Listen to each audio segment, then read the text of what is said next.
সুপ্রিয় দর্শক, আপনাদের সকলকে আমন্ত্রণ জানাচ্ছি আমাদের আজকের পাবলিক টক দেখবার জন্য। সকলকে শুভেচ্ছা, স্বাগত।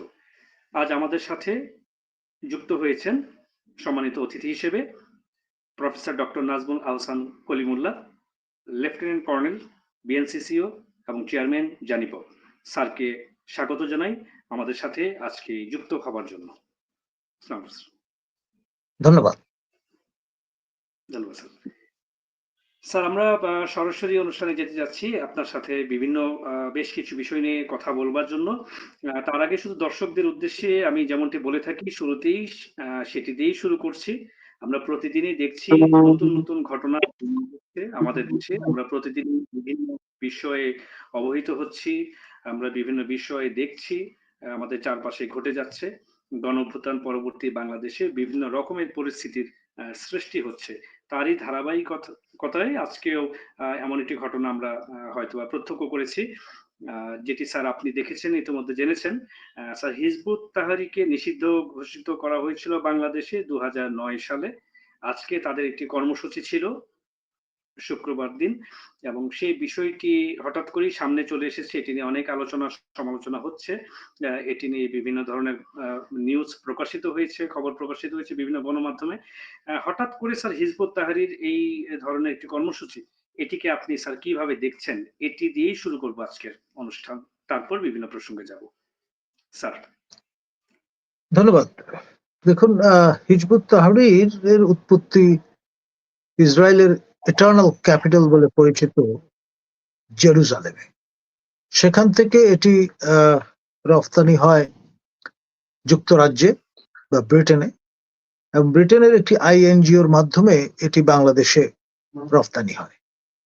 এবং সেই আইএনজিওর যিনি কান্ট্রি র্যাপ ছিলেন, তিনি নিজে হিজবুত অ্যাক্টিভিস্ট ছিলেন, এবং তার হাত ধরে আপনার গভর্নেন্স নিয়ে কাজ করেন এরকম লোকজন তার সঙ্গে যুক্ত হন, এবং আমাদের ঢাকা বিশ্ববিদ্যালয়ের সহকর্মী, একাধিক সহকর্মী তারা এর সঙ্গে যুক্ত হন।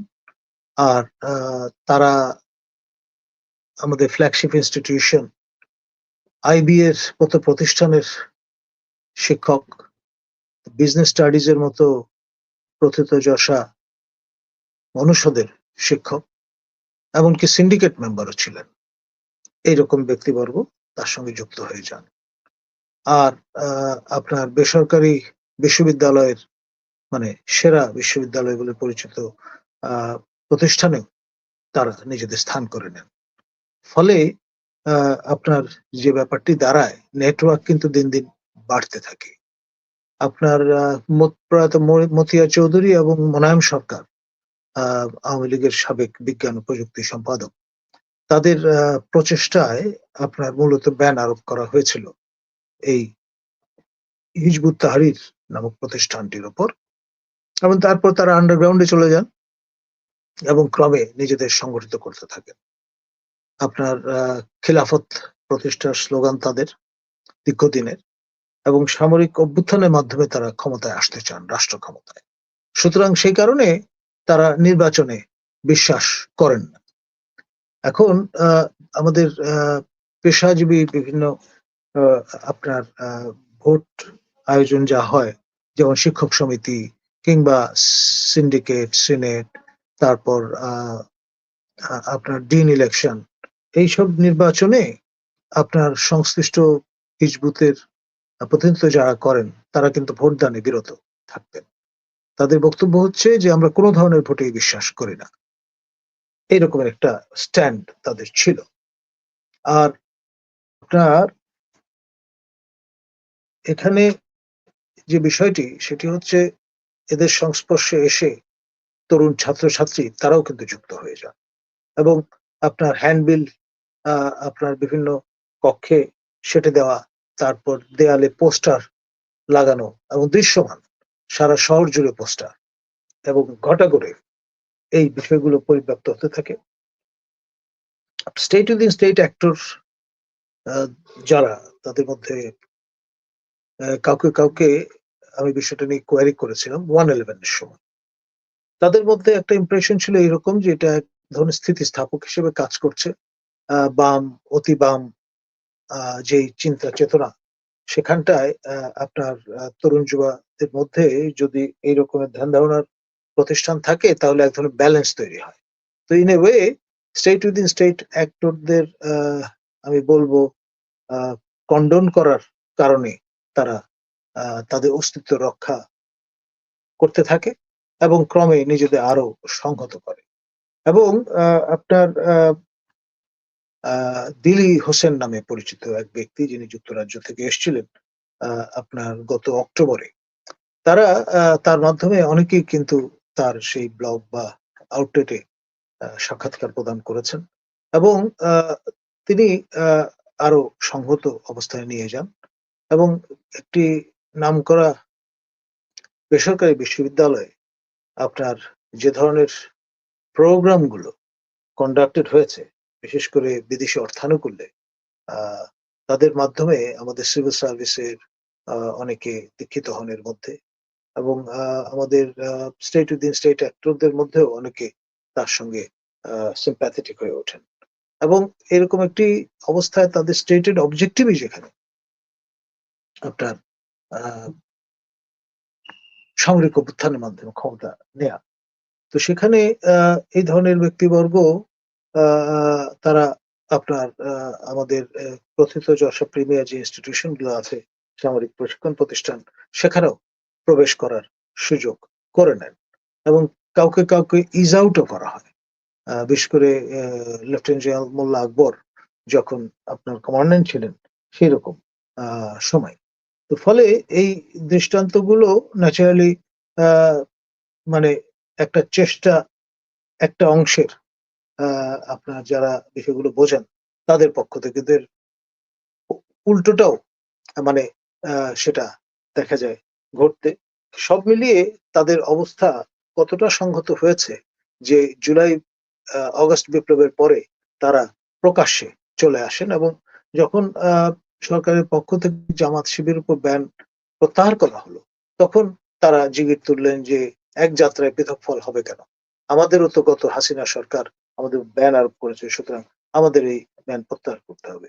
এটা করে তারা যখন প্রচার প্রচারণায় যুক্ত হয়ে পড়েন তখন তাদের মিডিয়া কোঅর্ডিনেটরকে সিটিটিসি তাদের পক্ষ থেকে তাকে আটক করা হয়, রিমান্ডে নেওয়া হয় এবং তার ধারাবাহিকতায় আজকে যে মিছিল তারা জুম্মার নামাজের পরে প্রায় ১,৩০০ মতান্তরে ১,০০০ লোকের এই মিছিল, সেটি যখন ব্যানার নিয়ে অগ্রসর হয় তখন আপনার কাঁদানি গ্যাস, তারপর সাউন্ড গ্রেনেড এগুলো নিক্ষেপ করে তাদের ছত্রভঙ্গ করার একটা প্রচেষ্টা আইন শৃঙ্খলা রক্ষাকারী বাহিনীর পক্ষ থেকে করা হয়েছে এবং এটি আপনার এমন ভাবে পরিলক্ষিত হচ্ছে বলে যারা প্রত্যক্ষদর্শী তারা জানিয়েছেন যে তাদেরকে অ্যালাউ করা হয়েছে টু অর্গানাইজ, কনভিন এবং তারপর ফটো সেশন যখন শেষ হয়ে গেছে তখন হামলে পড়ার বা তাদের ট্রিট করবার ব্যবস্থা দিয়ে নেওয়া হয়েছে। অর্থাৎ সামাজিক মাধ্যমে যে কথাগুলো ভেসে বেড়াচ্ছে সেটা হচ্ছে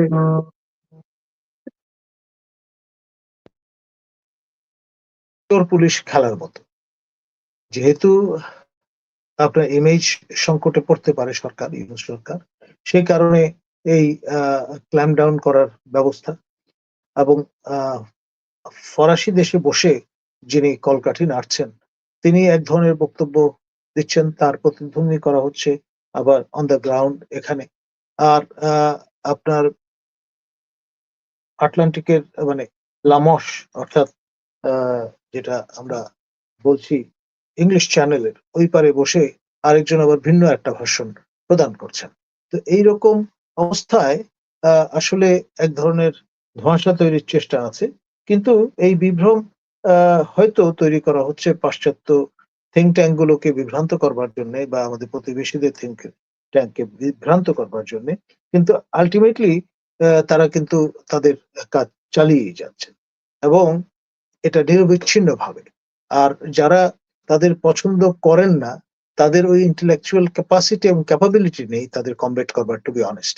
এটা যারা ক্ষমতা হারিয়েছেন তাদেরও নেই, যারা ভবিষ্যতে ক্ষমতায় আসতে চান প্রত্যাশা করেন তাদেরও কতটুকু আছে সেটা নিয়ে উইথ পিঞ্চ অফ সল্ট প্রশ্ন তোলা যেতে পারে। ধন্যবাদ।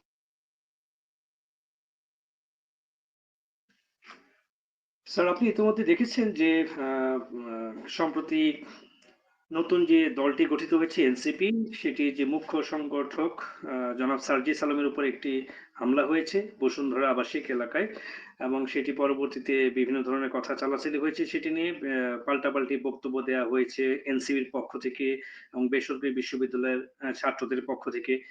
বিশেষ করে একটি একটি বিষয় সামনে এসেছে, স্যার এটিও আপনি দেখেছেন যে এনসিপিতে ছাত্রলীগের পুনর্বাসনের একটি প্রক্রিয়া বা চেষ্টা মনে হয় চলছে, যেটি জাতীয়তাবাদী ছাত্রদল অভিযোগ করেছেন। জাতীয়তাবাদী ছাত্রদলের যারা নেতৃস্থানীয় ব্যক্তিবর্গ রয়েছেন তারা বিভিন্ন সময় এই কথাটি বলবার চেষ্টা করছেন। এই বিষয় নিয়ে স্যার আমি আপনার একটু বিশ্লেষণ শুনতে চাচ্ছিলাম। বিষয়টিকে আপনি কিভাবে দেখছেন? আসলে কতটুকু সত্য বিষয়টি, বা আপনার কাছে কি মনে হয়? দেখুন, একটা টানাপোড়েন তো নিশ্চিতভাবে আছে, তা না হলে প্রকাশ্যে বিষয়টা আসতো না। সার্জিস আলম তিনি যখন আপনার ওই নর্থ সাউথ ইউনিভার্সিটি ক্যাম্পাসের ওই এলাকায় গেলেন, তখন তার সঙ্গে যে আচরণ করা হয়েছে তা কাঙ্ক্ষিত নয়। এবং পরবর্তীতে তিনি যে স্টেটমেন্ট হাজির করলেন সেখানে কিন্তু ব্লেমটা তিনি দেবার চেষ্টা করেছেন ছাত্রদলকে। আবার পাবলিক ভার্সেস প্রাইভেট, এই যে লবি এবং প্রেশার গ্রুপ, তারা পরস্পর বিরোধী অবস্থান নিয়েছেন। সব মিলিয়ে বিষয়টা ঘোলাটে। ধন্যবাদ। স্যার এক্ষেত্রে হচ্ছে ছাত্রদলের পক্ষ থেকে এটা বলা হয়েছে যে কোনোভাবেই ছাত্রদল এই হামলার সাথে জড়িত নয়। সেটি আসলে ভুলভাবেই তাদের উপরে হয়তোবা চাপিয়ে দেওয়া হচ্ছে। এরকম কিছু কথা এসেছে। অ্যা যাই হোক স্যার, এটির সাথে দিয়ে আমি যে বিষয়টিতে আসতে চাচ্ছি সেটি হচ্ছে যে আপনার কাছে কি স্যার মনে হচ্ছে যে এই যে নতুন দলটি যেটি গঠিত হয়েছে, আত্মপ্রকাশিত হয়েছে এনসিপি, এটি এবং ছাত্রদল এখন এটি মুখোমুখি অবস্থানে রয়েছে, এটি কমব্যাট সিচুয়েশন এ বা ব্যাটল সিচুয়েশন এ কি রয়েছে আসলে? আ বা বা ছাত্রলীগের অনুপস্থিতি, ছাত্রদলের অবস্থান এবং এনসিপির আত্মপ্রকাশ, সে কারণে কি এটি একটি আলাদা অবস্থানে রূপ নিয়েছে কিনা? আপনার কাছে মনে হয়? দেখুন, স্বাভাবিক প্রাকৃতিক নিয়ম যেটা, কোনো শূন্যতাই শূন্য থাকে না। সেটি পরিপূরণের জন্যে নতুন অ্যাক্টর হাজির হয়ে যায়। এবং এখানে তার কোনো ব্যতিক্রম হয়েছে বলে মনে হচ্ছে না। কারণ ছাত্রলীগ নিষিদ্ধ ঘোষিত হয়েছে এবং তারা প্রকাশ্যে আ কিছু করতে পারছে না। কিন্তু এর পাশাপাশি they are on the run as well. তাদের অ্যাক্টিভিস্টরা শীতনিদ্রায় আছেন এবং অপরচুন মোমেন্ট এর প্রতীক্ষায়, প্রত্যাশায় অপেক্ষারত। তো ন্যাচারালি তাদের যা কিছু অ্যাক্টিভিজম তা আপনার সোশ্যাল মিডিয়ামে সীমাবদ্ধ হয়তোবা। আর কখনো কেউ যদি সারফেসে আসছেনও তার উপর সবাই হামলে পড়ছে। এমনকি পরীক্ষা দিতে এসেও অনেকে নিগৃহীত হয়েছেন। মানে প্রক্টোরিয়াল সংশ্লিষ্ট টিমগুলো তাদের উত্তম মধ্যম খাওয়ার ক্ষেত্রে অন্তরায় হয়ে ইফেক্টিভলি দাঁড়াতে পারেনি। তো যাই হোক, এখানে যে বিষয়টা লক্ষণীয় সেটি হচ্ছে আপনার একটা টেনশন কিন্তু সিমারিং। দিকে, দিকে আহ আছে তার অস্তিত্ব। কিন্তু সেটা কখন, কি পরিমাণে, কোন পর্যায়ে বিস্ফোরণটা ঘটবে সেটা কেউ নিশ্চিত করে বলতে পারে না। ধন্যবাদ। ধন্যবাদ স্যার। স্যার আমি একটু নির্বাচন প্রসঙ্গে আসি। আ যদি ডিসেম্বরে কোনোভাবেই নির্বাচন নাই হয়, যদি না হয়, যেহেতু একবার বলা হচ্ছিল ডিসেম্বর অথবা ডিসেম্বর থেকে মার্চ এমন একটি সময়সীমা হতে পারে নির্বাচনের জন্য। এখন অনেক প্রস্তুতি বাকি। সংস্কার কমিশন বা যে সংস্কারগুলো হওয়া উচিত সেগুলো সহ।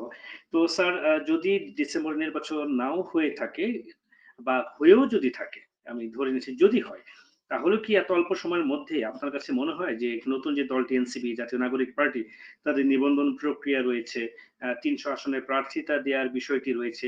এতগুলো বিষয় এত অল্প সময়ের মাঝে কি তারা সফলভাবে সম্পন্ন করতে পারবে বলে আপনি মনে করেন?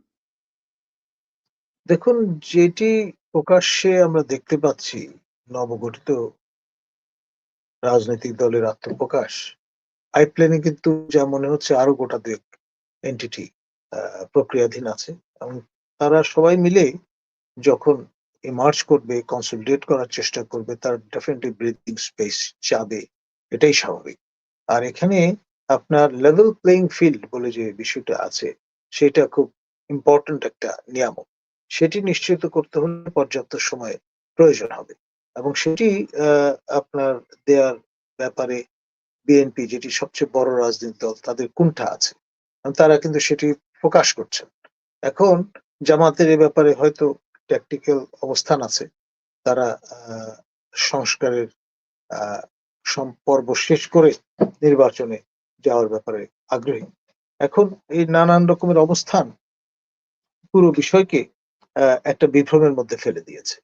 এখন আমি এটাকে তুলনা করি ওই বিষয়ের সঙ্গে, যেটাকে আমরা বলি চেজিং দ্য চিমেরা, অর্থাৎ মরীচিকার পেছনে ছোটা।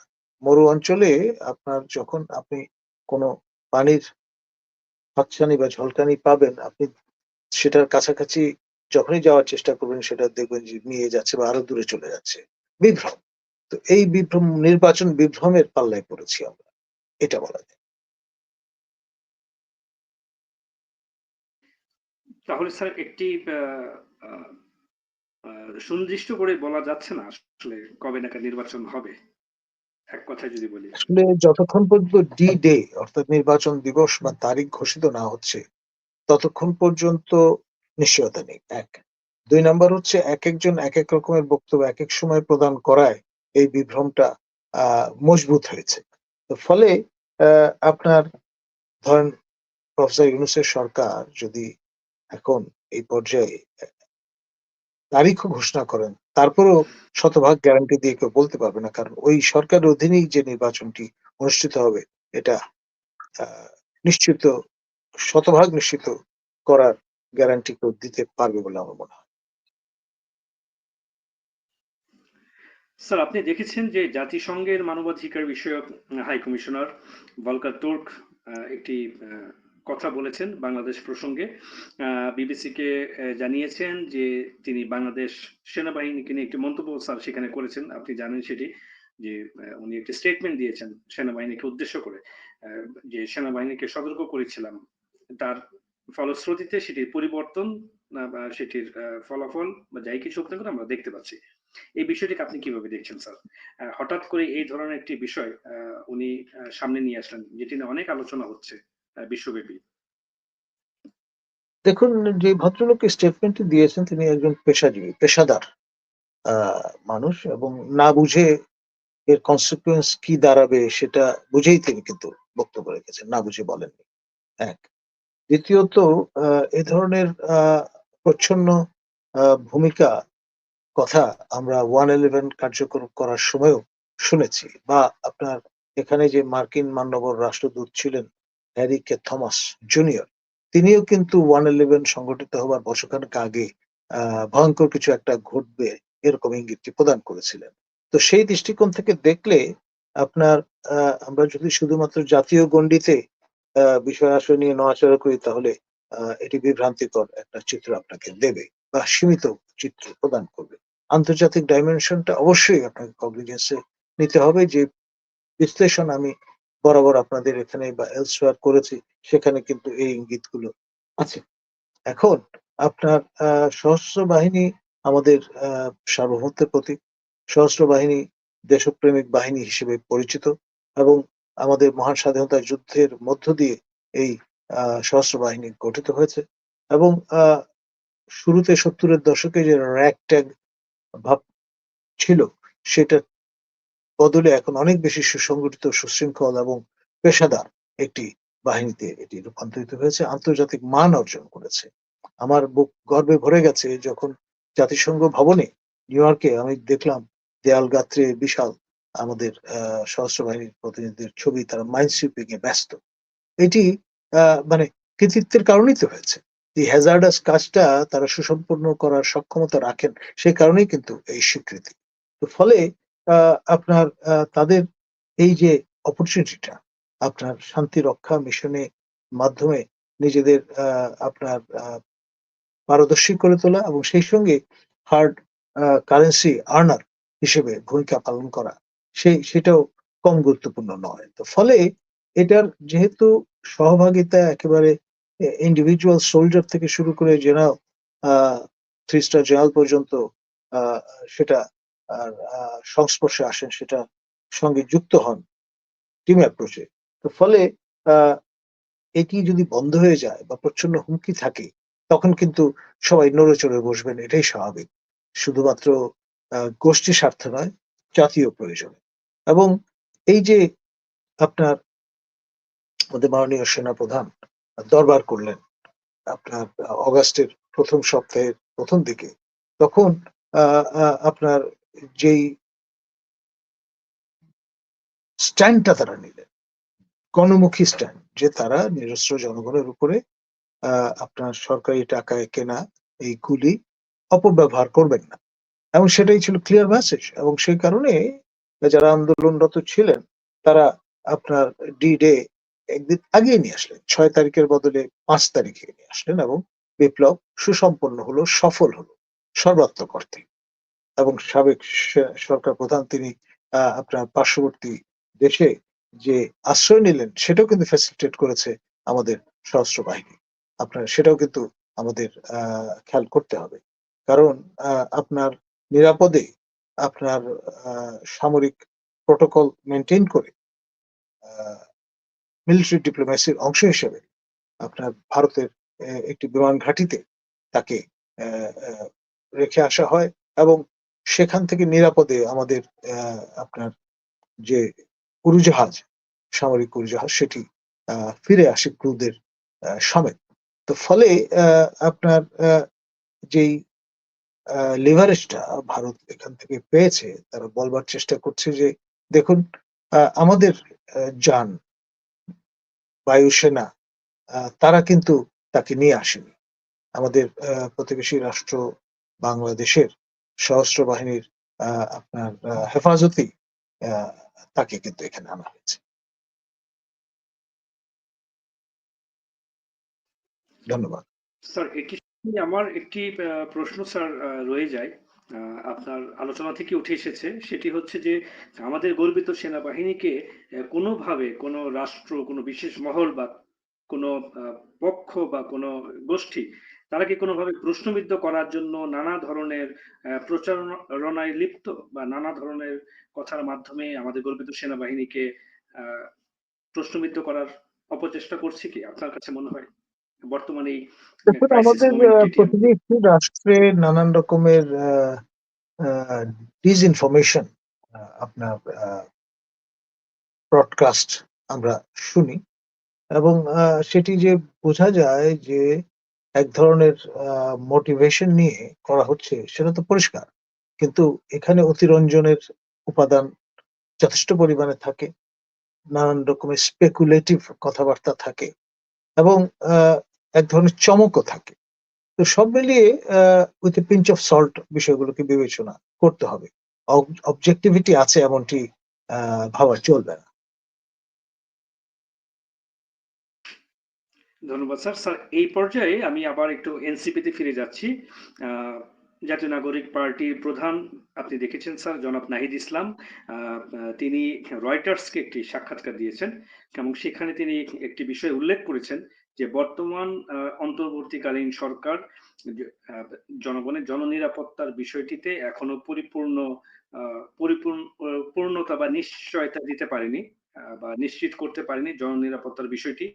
সে কারণের জন্য এই বছরে নির্বাচন হওয়াটা কিছুটা কঠিন। উনি মন্তব্যটা এভাবে করেছেন।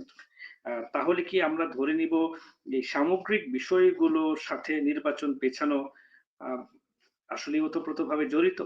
কারণ উনি একটি স্টেটমেন্ট রয়টার্স এর মতো গণমাধ্যমকে দিয়েছেন। এখান থেকে স্যার আপনি কি খুঁজে বের করবেন আপনার বিশ্লেষণ থেকে? দেখুন, আমাদের মাননীয় সেনাপ্রধান এই বিপ্লব সফল হওয়ার পরে রয়টার্সকে সাক্ষাৎকার দিয়ে বলেছিলেন যে সশস্ত্র বাহিনী 18 মাস আপনার পূর্ণ সহযোগিতা প্রদান করবে। তারপরে সহযোগিতা করবে কিনা তার শতভাগ গ্যারান্টি আছে এমনটি কিন্তু মনে হয় না নিশ্চিতভাবে। আর সেই একই রয়টারকে আমাদের নবগঠিত রাজনৈতিক দলের যিনি শিরোমণি, তিনি যখন এমনটি ইঙ্গিত করেন, তখন বুঝতে হবে যে 18 মাসের যে ফ্রেমওয়ার্ক, সেটি জেনে শুনেই তারা কিন্তু এ ধরনের বলিবচন হাজির করছেন। তো ফলে আমি যেটা বলছিলাম যে অলমোস্ট লাইক চেজিং দ্য চিমেরা, অর্থাৎ মরীচিকার পেছনে ছোটার সামিল। এবং যেখানে অন্য আরেকজন সমন্বয়ক তিনি বলছেন যে আপনার শেখ হাসিনার বিচার, আওয়ামী লীগের বা তার দোসরদের পুরো বিচার কার্য পরিপূর্ণভাবে সম্পন্ন হবার আগে কেউ যেন নির্বাচনের কথা মুখে না আনেন। একদম সতর্কবাণী পরিষ্কার। তো এইসব আপনার সাইন সিম্পটম দেখে মনে হয় যে আমরা বোধহয় বিভ্রম বা মরীচিকার পেছনে ছুটছি। তাহলে স্যার দেশের জনগণের ভাগ্য কোন দিকে যাচ্ছে? এক কথায় যদি শঙ্কার সাথে জানতে চাই বা আশঙ্কার সাথে জানতে চাই। দেখুন, আপনার নেভিগেশনে যে বিষয়টি বলা হয়ে থাকে যে আনচার্টার্ড টেরিটরিতে ঢুকে গেলে সংশ্লিষ্ট বোধটি একটা অনিশ্চিত যাত্রার দিকে ধাবিত হয়। আমাদের অবস্থাটা সেই পথ বা জলযানের সঙ্গে তুলনীয়। স্যার আমি শেষ দিকে চলে এসেছি আজকে। আমি শেষের দিকে একটি বিষয়ের অবতারণা করতে চাচ্ছি। সেটি হচ্ছে একটি ভিন্ন বিষয় নিয়ে। আপনি দেখেছেন স্বাধীনতা পুরস্কারের বিষয়টি সামনে এসেছে এবং বিখ্যাত একজন ব্যক্তি বদরুদ্দীন উমর, উনি উনার স্বাধীনতা পুরস্কারটি গ্রহণ করতে অসম্মতি জানিয়েছেন। বিষয়টিকে আপনি কিভাবে দেখছেন? দেখুন, আমি অবাক হইনি। এর আগেও তার স্বভাবসুলভ ভঙ্গিতে এ পর্যন্ত যতবারই যা কিছু অর্জন তার হয়েছে, তিনি তা সবিনয় ফিরিয়ে দিয়েছেন। এটা তারই ধারাবাহিকতা, এক। আর দ্বিতীয়ত হচ্ছে, প্রমথ চৌধুরীর ভাষায় তিনি পরের মুখের ঝাল খেতে অভ্যস্ত নন। তো তার একান্ত নিজস্ব একটা স্পেস তিনি কার্ভ আউট করে নিতে সক্ষম হয়েছেন এবং পুরস্কৃত হয়ে পুরস্কার ফিরিয়ে দেওয়ার গাটস খুব বেশি মানুষের, বাংলা ভাষাভাষী মানুষ যারা এই বাংলায় বাস করেন তাদের আছে বলে আমার মনে হয় না। আপনার তিনি হচ্ছেন লাস্ট অফ দ্য মহিকানস, আমি বলব সেই অর্থে।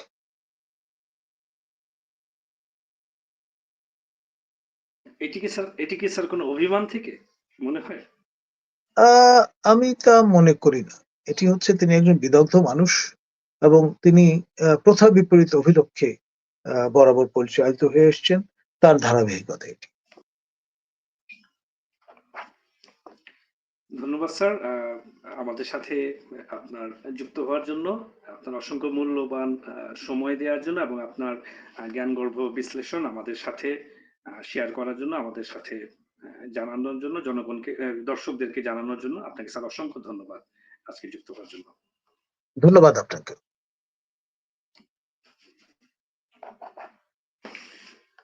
সুপ্রিয় দর্শক, আপনাদের সকলকে আবারও শুভেচ্ছা জানাচ্ছি আমাদের আজকের এই তখন দেখার জন্য। আপনাদের সাথে আবারও হাজির হব নতুন বিষয় নিয়ে, নতুন কোনো অতিথিকে নিয়ে। ততক্ষণ পর্যন্ত ভালো থাকুন, সবাই সুস্থ থাকুন। শুভরাত্রি।